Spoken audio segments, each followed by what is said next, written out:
والصلاة والسلام على سيد الأنبياء والمرسلين وعلى آله وأصحابه وأزواجه وذريته أجمعين.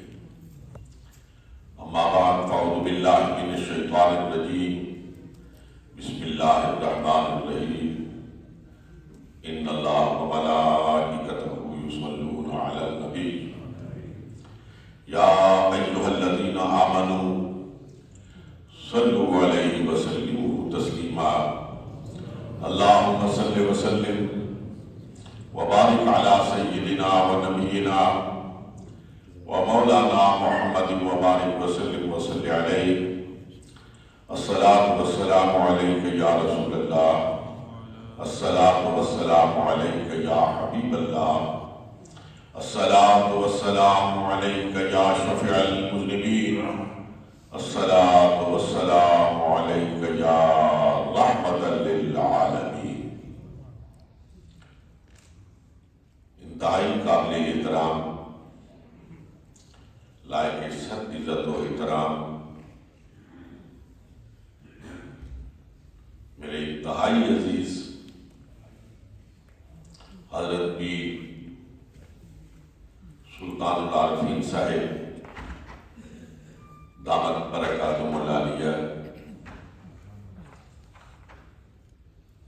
سجادہ نشین خانقاہ نقشبندیہ مجدیہ دہلی شریف،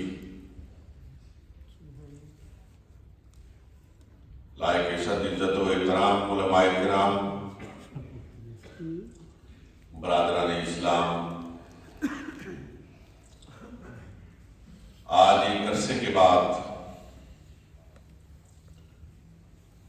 برطانیہ میں حضرت پیر محمد علاء الدین صدیقی رحمت اللہ تعالی علیہ کہ ایصال ثواب کی اس مجلس میں شرکت کی سعادت حاصل ہو رہی ہے۔ حضرات، جس شخصیت کو خراج عقیدت پیش کرنے کے لیے، سوغات محبت پیش کرنے کے لیے میں اور آپ یہاں پہ جمع ہیں، اس جلیل القدر ہستی کہ اتنے احسانات ہیں عالم اسلام پر ہی نہیں، دنیا کے ہر اس شخص پر جو کسی بھی ملک میں آقا دو جہاں علیہ الصلوۃ والسلام کا کلمہ پڑھتا ہے، لیکن بالخصوص پاکستان اور برطانیہ کے مسلمان ان احسانات کا بدلہ چکا ہی نہیں سکتے ہیں جو کرم فرمایا ہے حضرت پیر محمد علاء الدین صدیقی رحمت اللہ تعالی علیہ نے پاکستان کے باسیوں پر اور برطانیہ کے رہنے والوں پر۔ پاکستان اور برطانیہ میں انہوں نے جس طرح تبلیغ اور تعلیم کی ترویج اور اشاعت کے لیے مسائل جمیلہ فرمائی ہے، وہ خانقاہ کی تاریخ کا ایک روشن باب ہے۔ دہلی شریف کی یونیورسٹی ہو، میرپور کا میڈیکل کالج ہو، چک بیلی خان ہو، برطانیہ میں بے شمار پھیلے ہوئے تعلیمی ادارے ہو، ہر تعلیمی ادارہ اور ہر دفاع عامہ کا کام حضرت پیر صاحب کی عظمتوں کا منہ بولتا ثبوت ہے۔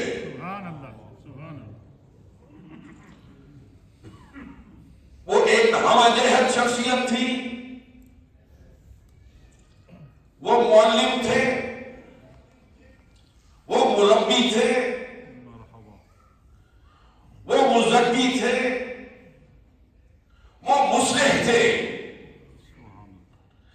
حکمت و دانائی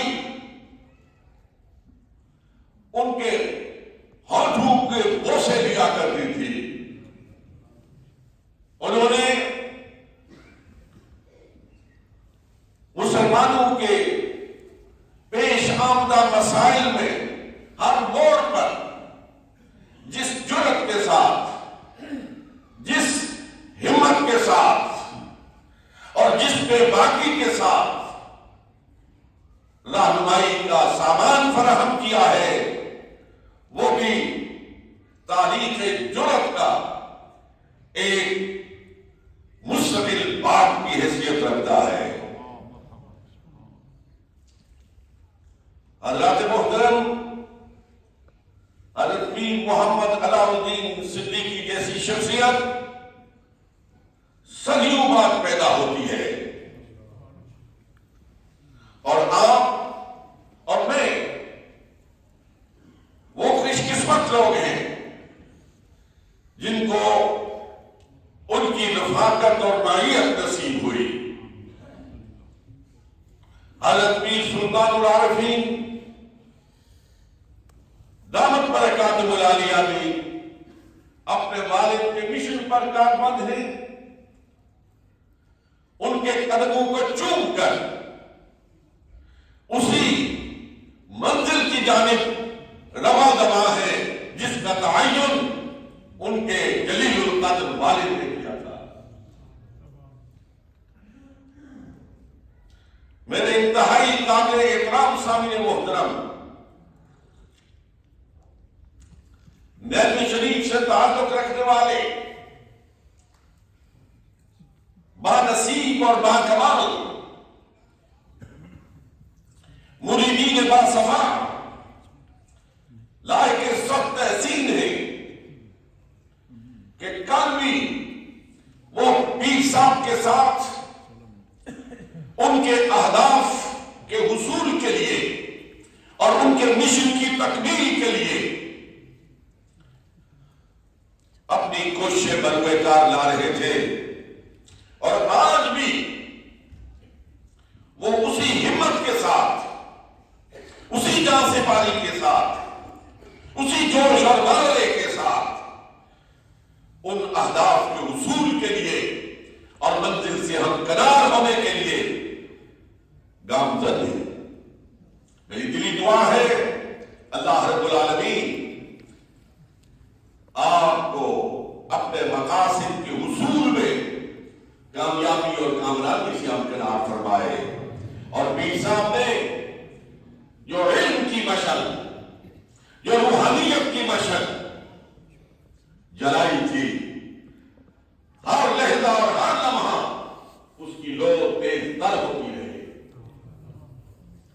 عزیزان گرامی، میں آج کی مجلس کے مناسبت سے ہی صرف ایک دو باتیں آپ کی خدمت میں عرض کر کے اجازت چاہتا ہوں۔ مجھے وقت کی قلت کا شدت سے احساس ہے۔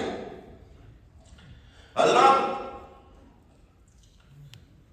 جس دور سے میں اور آپ گزر رہے، یہ مشکل ترین دور ہے۔ ہر دور میں اسلام کے خلاف سازشیں ہوتی رہی، ہر دور میں معاندین اسلام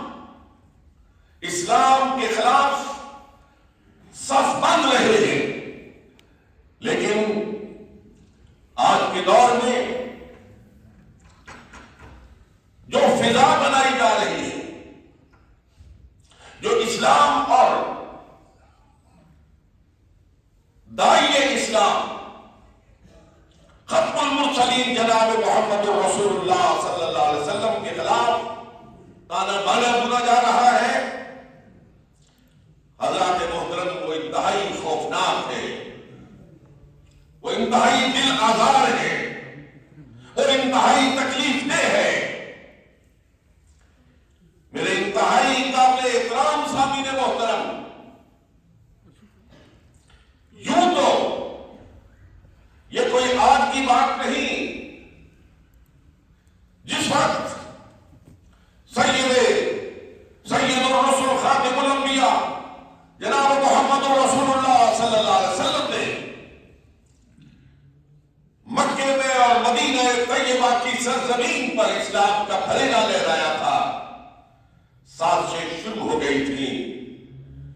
آپ کے خلاف دشنام ترازی اور آپ کی شخصیت کو مسخ کرنے کی مضمون کوششیں شروع ہو گئی تھی، لیکن آج کا یہ میڈیا کا دور،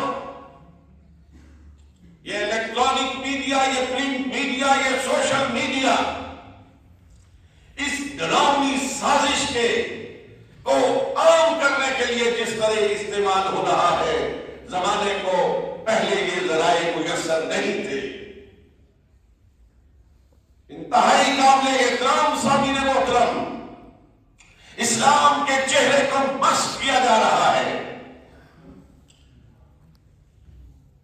حضرت محمد رسول اللہ صلی اللہ علیہ وسلم کی شخصیت پر اس طرح کے اعتراضات اٹھائے جا رہے ہیں جن کا حضور کی شخصیت سے دور کا بھی تعلق نہیں ہے۔ آج ضرورت اس بات کی ہے، اے محمد رسول اللہ صلی اللہ علیہ وسلم کے غلاموں، اے صاحبان علم و عمل، اے صوفیاء کے ساتھ نسبت اور تعلق رکھنے والوں، کہ آج مغرب میں بیٹھ کر، برطانیہ میں بیٹھ کر، سالشیوں کے اس گھر میں بیٹھ کر آپ پر یہ فرض عائد ہوتا ہے کہ اپنے علم سے، اپنے عمل سے اور اپنے کردار سے ان گرامی سازشوں کو خلق میں ملا دے۔ میرے انتہائی قابل احترام سامعین محترم، اس وقت ان سازشوں کا مقابلہ کرنے کے لیے گالی کا جواب گالی سے دینے کی ضرورت نہیں۔ اس وقت تلوار اٹھانے کا زمانہ نہیں، اس وقت توپ و کفن کا زمانہ نہیں، کسی میدان کارزار میں جا کر دست بدست لڑائی کا زمانہ نہیں۔ آج ضرورت ہے اس بات کی کہ مسلم نوجوان اپنے کردار سے اور عمل سے دشمنان اسلام پر ثابت کر دکھائے کہ میرے نبی کی وہ تعلیم نہیں ہے جس کا پروپیگنڈا تم کر رہے ہو۔ میرا نبی، نبی آدم و آخر علیہ السلام داعی امن ہے، وہ قوموں کے اندر بھائی چارہ قائم کرنا چاہتا ہے۔ ان علماء کے اس بھرپور اجتماع میں آپ حضرات کی خدمت میں یہ عرض کرنا چاہتا ہوں کہ ہمارا قرآن جو منبع ہے ہمارے علم کا، جو لائے عمل ہے ہماری زندگی کا، وہ تو کہتا ہے تعالوا الی کلمۃ سواء بیننا و بینکم الا نعبد الا اللہ ولا نشرک بہ شیئا۔ وہ تو پوری اقوام کو پکار کر کہہ رہا ہے کہ آؤ ایک نقطہ واحدہ پر جمع ہو جائیں۔ اے دشمنان اسلام، تم جتنی گالیاں دو، تم جتنے خاکے بناؤ، ہم گالی کا جواب گالی سے نہیں دے سکتے، ہم خاکے کا جواب خاکے سے نہیں دے سکتے، اس لیے کہ ہمارا قرآن تو ہمیں کہتا ہے وَلَا تَسُبُّوا الَّذِينَ يَدْعُونَ مِن دُونِ اللَّهِ فَيَسُبُّوا اللَّهَ عَدْوًا بِغَيْرِ عِلْمٍ۔ ہمارا قرآن تو ہمیں کہتا ہے تم ان کے جھوٹے خداؤں کو بھی گالی مت دو، اس لیے کہ یہ پلٹ کر تمہارے سچے خدا کو گالی دیں گے۔ میرے انتہائی قابل احترام سامعین محترم، ہمارے نبی کریم صلی اللہ علیہ وآلہ وسلم تو غیر اقوام کے جو معتبر اور معتبر لوگ ہیں ان کی عزت اور احترام کا درس دیتے ہیں۔ سرکار نے فرمایا اذا جاء رجل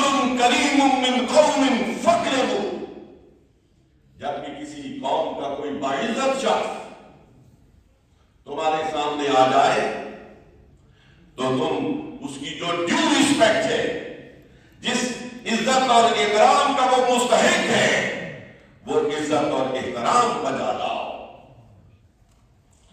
جو نبی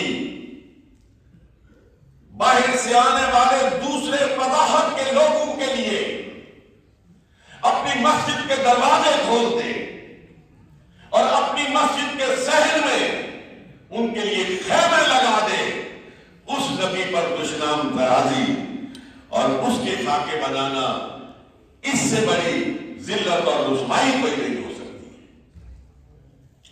حضرات محترم، جو لوگ تعصب کی عینک اتار کر ہمارے نبی کریم رؤوف الرحیم علیہ السلام کی سیرت طیبہ کا مطالعہ کرتے ہیں، مارکولیت نے کہا تھا، اس نے محمد اینڈ دی رائز آف اسلام کے اندر اور کچھ بھی لکھا ہو، لیکن اس کا دیباچہ پڑھ کے دیکھیے میرے نوجوانوں، میرے عزیز بیٹوں، اس کے نوجوانے اس کے دیباچے کی یہ سطور آپ کے نبی علیہ السلام کی غیر مسلموں میں بھی عزت اور عظمت کا ثبوت فراہم کر رہی ہے۔ اس نے کہا کہ محمد صلی اللہ علیہ وسلم کے پاک حالات پر، آپ کی پاکیزہ سیرت پر لکھنے والوں کی ایک لمبی فہرست ہے، طویل فہرست ہے، لکھنے والے بہت ہیں، بہت لکھا گیا، خوب لکھا گیا، تو پھر میں کیوں لکھ رہا ہوں؟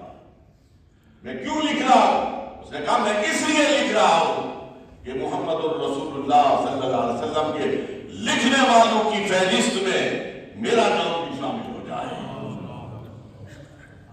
میں نے ایک مرتبہ پہلے بھی اسی گنگولیا مسجد کے حال میں ہندوستان کے ایک معروف شاعر گوپی ناتھ امن کے چند اشعار سننے والوں کی نظر کیے تھے، آج پھر میں دہرانا چاہتا ہوں۔ گوپی ناتھ نام ہے، امن تحرس رکھتا ہے اور کہتا ہے شفیع امم رحمت عالمی ہے، شفیع امم رحمت عالمی ہے، فقط یہ متاع مسلمان نہیں ہے۔ نظام کوہن کو کیا پارا پارا، دلی ذات والا نبو آفری ہے۔ یہ لڑتے قبائل کو کس نے بتایا؟ یہ لڑتے قبائل کو کس نے بتایا؟ محبت نہیں ہے تو کچھ بھی نہیں ہے۔ جہاں سے صدا نور پھیلا جہاں میں، ملے ایشیا کی عجب سرزمین ہے۔ اور وہ ہندو شاعر، وہ گوپی ناتھ، وہ امن تخلص رکھنے والا بڑی خوبصورتی کے ساتھ سرکار کے قدموں کو چوم کر کہتا ہے، تیرے میں کدے کی رہے خیر ساقی، تیرے میں کدے کی رہے خیر ساقی، یہ کاسا ہے میرا، یہ میری جبی ہے۔ آخری گزارش جو آپ کی خدمت میں کرنا چاہتا ہوں وہ اس گفتگو کے ساتھ جڑی ہوئی ہے جو حضرت مولانا محترم عثمانی صاحب ارشاد فرما رہے تھے کہ آج دشمنان اسلام کے ساتھ یہ فکری جنگ کرنے کا موقع ہے، یہ باہم تفریقات کو ہوا دینے کا موقع نہیں ہے۔ وہ مسائل جو صدیوں پہلے بحث و تمہیز کے بعد اپنے اتمام اور اکمال کو پہنچ چکے ہیں، پھر فتنے کے بیج بو کر ان مسائل پر اس امت کو دست و گریباں کرنے کی ضرورت نہیں ہے۔